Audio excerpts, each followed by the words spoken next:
On the 21st of October, ArenaNet released a really small hotfix balance patch to adjust some PvP and World vs. World spear Mesmer change. I'm Summer. In this quick video, I will take a look at what changed and how it impacts the meta. You can see it's a really small bug fix patch, and they fixed, as it says, some bug fixes, but they also adjusted Mesmer, mostly in PvP, but some stuff also in World vs. World in PvE. So the biggest thing here is that they adjusted not only spear, but also healing of, let's say, any Mesmer build, but also the, how is it called? Continuum split and Signet of Illusions, so general Chronomancer or Mesmer nerfs. So let's start with Mind the Gap, reduce the damage multiplier in general, which is good because this skill hit way too hard in PvP. And reduce the outer edge multiplier from 20 to 10%, so it now does only 10% more damage at the outer edge, which is highly needed because it was so spammable on this short cooldown that you had to, let's say, get hit by this all the time, and it was dealing so much damage. So that's a really good nerf. That's not only for the power builds, Power Chronomancer, Power Mirage, but it's also for the Chronomancer that is the healing build, because it was running spear as well, because it was such a good weapon. Then imaginary version. In all game modes, the healing power scaling goes way down. So if you're in healing build in PvP, now it will heal way less. That's good. Because in general, I would say spear is not a healing weapon, therefore you should not have much healing on it.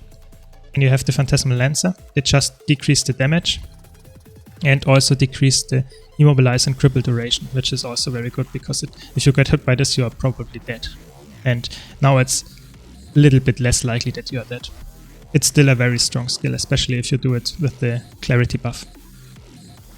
And then we have some rival nerfs, which is really important because otherwise, if you nerf just the spear, you will still have the very overpowered support Chronomancer with rival. And now they nerfed Abstraction, which is the explosion of the 3 projectile, so that the cooldown is longer. And it does not longer apply weakness, so you have way less, let's say, bad conditions on the enemies, and therefore it's a little bit less oppressive. Also the Singularity shot cooldown goes up by 5 seconds, which is quite nice, because I think cooldown increases on strong skills is always a good way to balance them. And lastly, which is also a nerf for all Chronomancers and all Mesmers in general, is the Signet of Illusions nerf. So it got the cooldown reduced, almost halved, which is actually funny because that doesn't look like a nerf, but reduced the shatter recharge percentage from 100%, so fully recharge all shatters except Continuum Split, to 50% only. And therefore, if you want to double cast your Distortion, it doesn't work anymore because you cast the Distortion, you get 50% back, you can't cast it again. And that's not only affecting support Chronomancer, but it's also affecting all power builds that were running this and all did. So Power Chrono and also the Mirage build was also using it.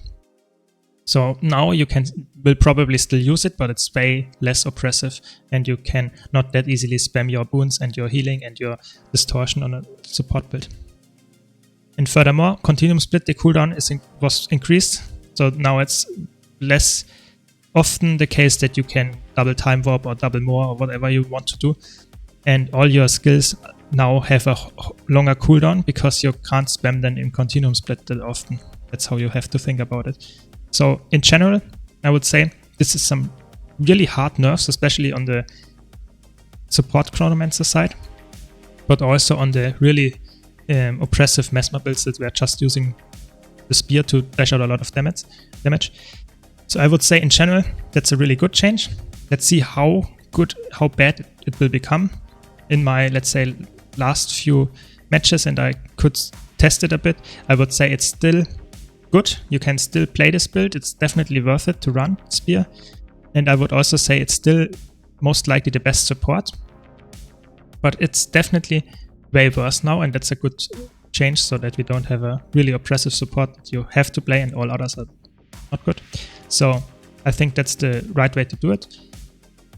Let's see in the monthly AT in the upcoming one, how it will affect, but I would say you still have to run one Chronomancer per team at least. So that's my prediction. Let's see how this ages. I hope you enjoyed this quick update. If you did, be sure to leave a like. If you want to see more like this, don't forget to subscribe. I would really appreciate it. Thanks a lot for watching, and I hope to see you in the next video.